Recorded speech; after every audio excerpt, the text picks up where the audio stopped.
Ito ang Wanbo Mozart One, ang top-of-the-line flagship projector ng Wanbo at kiniklaim nila na hindi mo na kinakailangan ng TV dahil meron na tong capabilities na i-project ang 100-inch screen display. Meron na rin tong 1080p or Full HD plus 1080p resolution display na naka 4K decoding, advanced features like auto keystone correction, intelligence obstacles avoidance at marami pang iba na wala sa iba't ibang projector and also wala sa TV. Meron na rin tong dual band Wi-Fi 6 na magugustuhan mo in terms of screen casting. At yan ang mga pag-uusapan natin features about dito sa Wanbo Mozart One at alamin din natin yung mga nagustuhan at hindi ko nagustuhan sa projector nito. Tara, pag-usapan natin. Let's go! So simulan muna natin kapara ko sa quick unboxing. So inside the box, makakita agad natin dito yung ating Wanbo projector. Nandito rin yung ating user manual, yung ating remote, and also yung ating power cable. Ang nagustuhan ko nga pala dito pagdating sa packaging ng ating mismong Wanbo, kudo sa kanila. Dahil lang safe at ganda ng kanilang packaging kapara ko. Nagulat nga ako na dumating sa akin to dahil ang laki ng box. Akala ko kung ano po yung nasa loob nito. Pero nung inopen ko siya, nalaman ko na puro bubble wrap siya. Means talagang inaalagaan nila yung kanilang product bago to dumating sa'yo, which is nice para sa kanila. Anyway, pag-usapan natin yung look ng Wanbo Mozart One. So kung makikita ninyo, medyo mas heavy to kaysa dun sa Wanbo T2 Max na review ko before sa kanila. And yun, mas compact, mas gusto ko yun dahil nga mas maliit. Pero ito para ko dahil nga mas maganda or maraming nilagay na features dito at medyo pinalaki na yung kanilang heat dissipation, kaya mas malaki itong Wanbo Mozart One. Pagdating naman sa design or looks na itong Wanbo Mozart One, ay nagustuhan ko siya personally kapare ko. Although ito ay subjective, so maaaring gusto ninyo or maaaring hindi, it depends pa rin. Pero para sa akin, kung ako tatanungin ninyo, nagustuhan ko siya dahil pwede siyang gamitin pan-display kapare ko sa kwarto ninyo, sa inyong sala,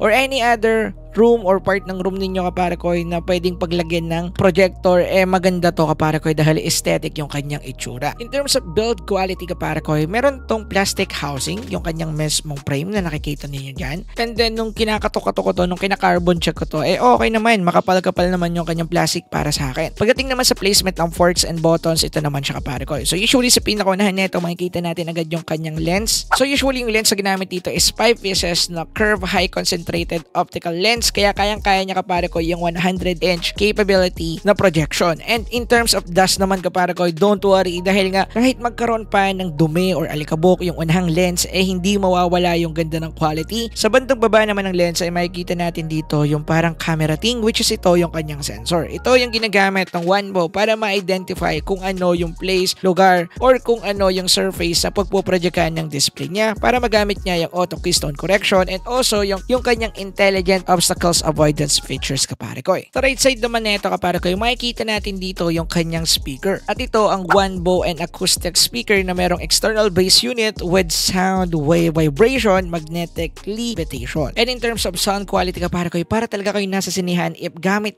ninyo to. Lalo na kung nanonood kayo ng mga anime or kaya mga movies na maraming explosion or effects na about sa bass or ginagamitin ng bass sound or sound effects. So ito yung kanyang sound check kapare ko.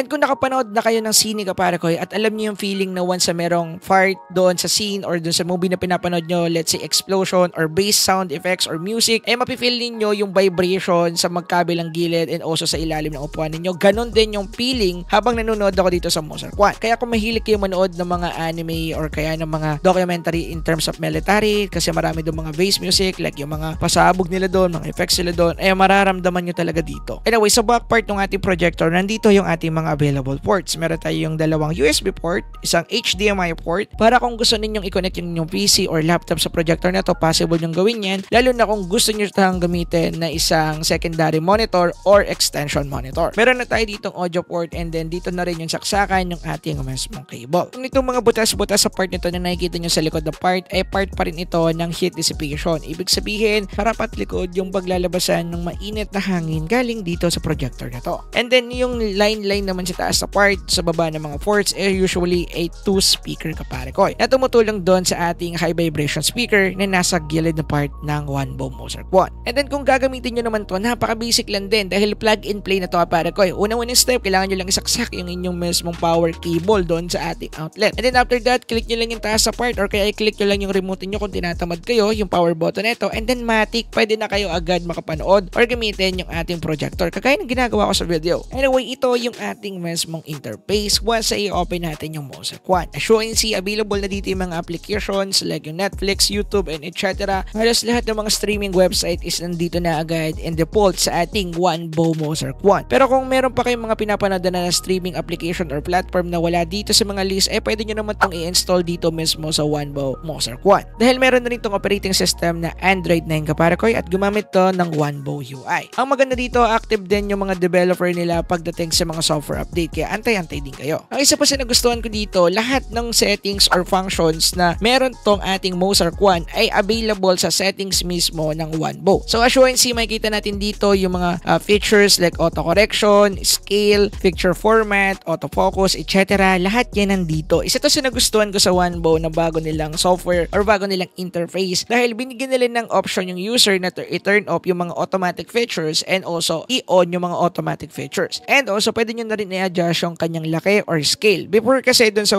OneBow Tito Max, wala tong ganon. So, lahat is automatic na nangyayari dun. Anyway, pag-usapan naman natin yung ibang features nito. Unahin natin yung auto keystone correction. So, itong auto keystone correction, usually, once na ma-detect ng ating projector na hindi pantay yung kanyang pinoproject na display, siya na yung gagawa kusa ng paraan para i-adjust to na siya ay pumantay. I-adjust nito yung kanyang alignment and also yung laki. It depends sa area. Next naman is yung autofocus. Usually, itong autofocus, once na nagalaw mo yung projector mo accidentally or kaya habang sinesetup siya, madidetect niya if in focus ba yung kanyang display or hindi. Don't worry, may manual settings pa rin naman ito na pwede nyo gamitin if hindi kayo satisfied dun sa kanyang autofocus. Pero to be honest kapare ko, hindi ko naman nagamit tong manual focus features na to. Usually, yung autofocus ang lagi nagagamit ko dahil accurate naman yung focus na nabibigay nito after nitong mag-function. Next features naman is yung ating intelligence obstacles avoidance. So, itong features naman na to is gumagana siya kapare ko once na may ma-detect siya na object na nakaharang dun sa display na pinoprojectan mo. For example, itong part na to. Naharang ko siya banda dito sa may wall, kaya in-adjust niya yung sarili niya na pumasok siya doon sa flat surface na mas maganda yung kanyang ipoproject. So, maganda to kapare kayo lalo na kung medyo maliit yung inyong area. Pwede nyo siyang i-turn on kahit saan. Basta medyo may flat wall pa rin doon sa gitna or bandang gitnang part para meron pa rin siyang projectan or paglagyan ng i-display niya. Ganon kaganda tong features na to. So, usually, yung isa pa sa pinaka nagustuhan kong features nito is yung kanyang dual band Wi-Fi 6 dahil mas smoother at mas mabilis na yung kanyang connection kaya mas maganda yung inyong screen mirroring no delay kapare ko, which is totoo, napatunayan nila to. And kung makikita ninyo kapare ko, naglaro tayo dito ng MLBB at saka ng Farlight 804 at kung makikita ninyo maganda yung display kapare ko, maganda yung kanyang dating and also smooth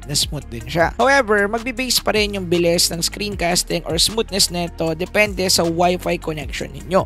Smooth and accurate yung ating mismong screencasting but it will be based pa rin kapare ko sa ating Wi-Fi connection. Kung mabagal yun, maaaring blurred or putol-putol yung pag-i-screencast ninyo. So yeah. Now, here's my pros and cons bago magtapos tong video na to kapare ko. So usually, itong mga pros and cons na sasabihin ko ay maaaring mag-change pa rin naman, maaaring maging cons yung pros at maging pros yung cons. It depends sa mangyayari mga software update dahil pwede naman tong mabago. Anyway, simulan na natin. Unang-unang pros sa kanya kapare ko is yung kanyang build quality. Pangalawa, yung features nito, okay na okay, useful na useful, lalo na yung kanyang manual settings which is nagustuhan ko talaga. Pangatlo, yung kanyang built-in remote na kasama dito, maraming functions na pwede gamitin and then pwede mo pa siyang gamiting mouse. Isa pang pros, yung kanyang resolution and 100-inch kapare ko na display quality. Napakaganda talaga. Kung medyo malaki-laki lang tong kwarto na to, mapapakita ko sana sa inyo yung pinakasagad ng quality na kanyang ibigay. Kaso yun nga lang, hindi siya talaga pang malakihang kwarto, yung kwarto ko currently. Pero pwede nyo itong gamitin sa mga